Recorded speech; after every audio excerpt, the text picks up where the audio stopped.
And we spoke on the red carpet recently. You told me your brother's a huge comic book fan. So what was his reaction when he found out you were on Arrow?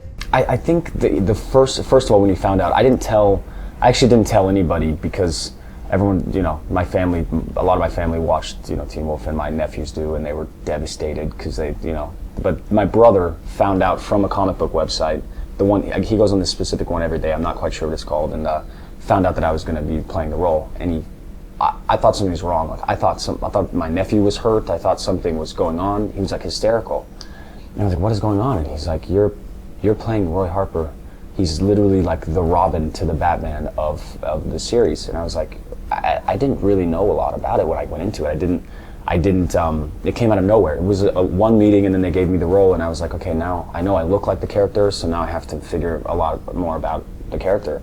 And the thing that stuck with me was the fact that this will be the first time where, because I'm always playing the bad guy or things like that, and I am a little rough around the edges, kind of bad boy-esque on the show, but he's able to have a really big redeeming quality and kind of save a lot of people and aid to people's lives. So that's the one thing that stuck with me. I was really excited about that. So not being a kind of comic book geek, was there anything you thought to yourself, God, what was the strangest thing he told you about that whole world? You thought, is that true? Can that be right? Well, he told me that the fans, obviously it's funny, I feel like I'm being interviewed every day by him, which is so funny because I'm like, I've told you everything that I know, and he, I might have to have him sign like an NDA, so like a non-disclosure, so he can not tell people what's happening.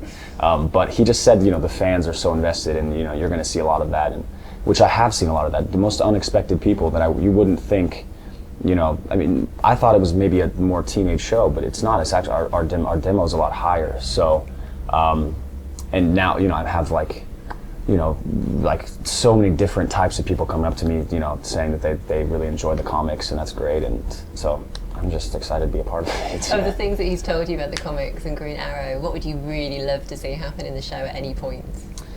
I would love, it's interesting because with Emily's character, she plays Felicity Smoke, of course.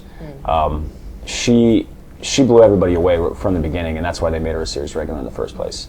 And it'd be interesting because their chemistry, her and Steve or Oliver's chemistry, is pretty electric. It's really right from the get-go. It's like she's fawning after him all the time, and he's flirting with her, and everyone's wanting, I think they call it allicity, to work out. The shippers are saying allicity. That'd be nice to see, but at the same time, if they get together, it's going to ruin the whole, so that would be fun to see, some sort of thing like that, or to see Felicity Smoke's character get a romantic kind of involvement with someone. Wait and see if that happens, hey? Maybe Roy will meet, Felicity, you never know. I doubt it, because I guess I'm right now me and Thea are the only teenage, people on the show, and I think Felicity might be like 25, so technically that'd be robbing the cradle.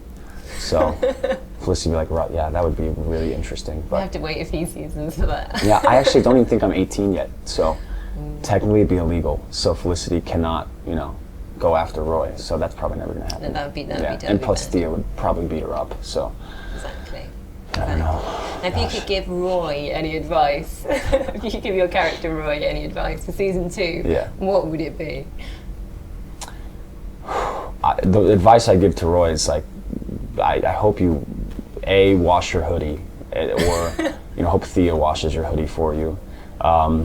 B, I would tell him, just to start trusting people. I think let people in a bit. I know he's lived a long life of not letting anybody in, and he has a reason to do that. But at the same time, these people are.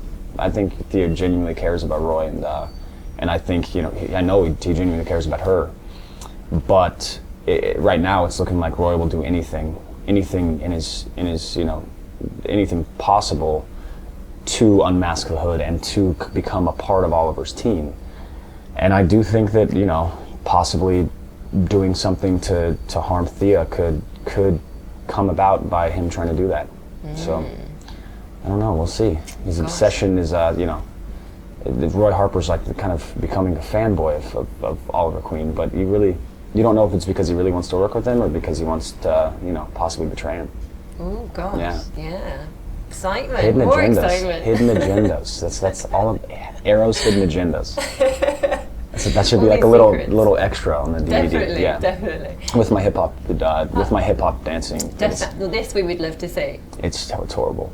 Yeah, it looks like an NSYNC video. Like this is what my choreography looks like, or my stunt choreography.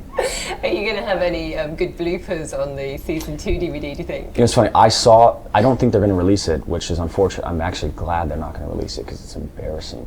They put together a season 1 blooper reel, and just kindly, we didn't know about it. They sent it to all of us, and you're laughing until your parts come up, and they're adding sound effects and making you look even more like a loser than you already are. So I hope that doesn't come out. But season 2, I'm sure I'm gonna be clumsy and fall, and that's always how it is. So you live with it. You just live with it.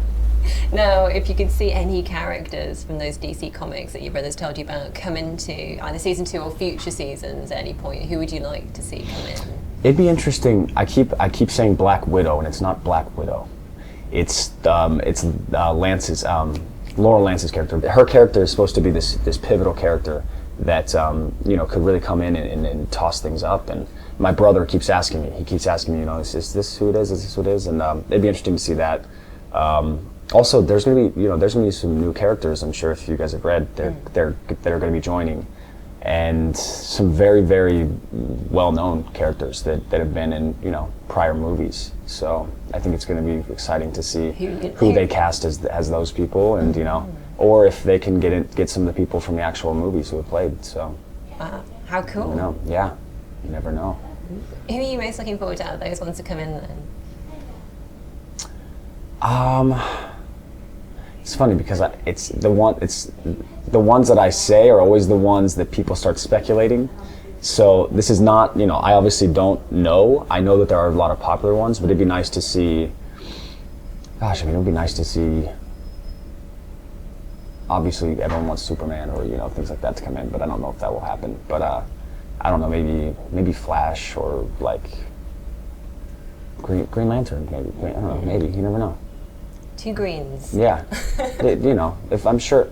Ryan Reynolds, he's it's not like he's a big movie star or anything. Yeah, exactly. I'm sure he's got a lot of downtime. He's probably got so much downtime. Exactly. Yeah, we'd love to have him on the show. We might have to audition though. So yeah, well, this is the thing, isn't it? Because you never quite know what someone's going to be like, do you? You never know. So if Ryan is available and he's watching this interview right now, exactly, and he's got time for a quick audition. He's probably following me on Twitter and he's going to watch this. You could throw a tape together and send it to you. We'll just call Blake. We'll get her to talk to Ryan. Yeah.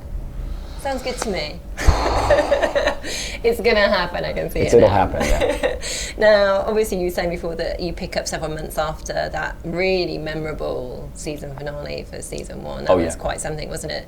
Yeah. How is that gonna work, do you think, for the show, for fans coming back in, and what was it like filming on that finale on that old Watchmen set as well? I didn't realize, I had seen Watchmen before, and I knew it was a big grand kind of production, and I really enjoyed the movie, but I didn't realize that we were going to have almost the same treatment as they did. They allotted so much time for us to shoot the finale, and we had such a great team doing it that everything was preset when we walked in, and there were I think 5 sets already preset up with other cameras. So we had cranes, we had cameras attached to cars, and it was just this. It actually was really epic when we were doing it. It wasn't just done in post. It was actually, they made it feel like the destruction was actually going down, which was amazing. And I was actually trying to. It's always funny because it takes me a while to. I always have the bad luck where I'm running in to hit my mark, and I always run into one of the extras running by or something. So that took a while because that happened, and that would probably make the blooper reel as well. But it was just the way it turned out. I didn't actually. I saw a few scenes from the finale. I've not watched it all the way through because I'm very upset with what happened at the end with the Thomas character. But he's just incredible. So I know that by reading it was incredible. I haven't seen the final product, but I hear that it was just as good. So.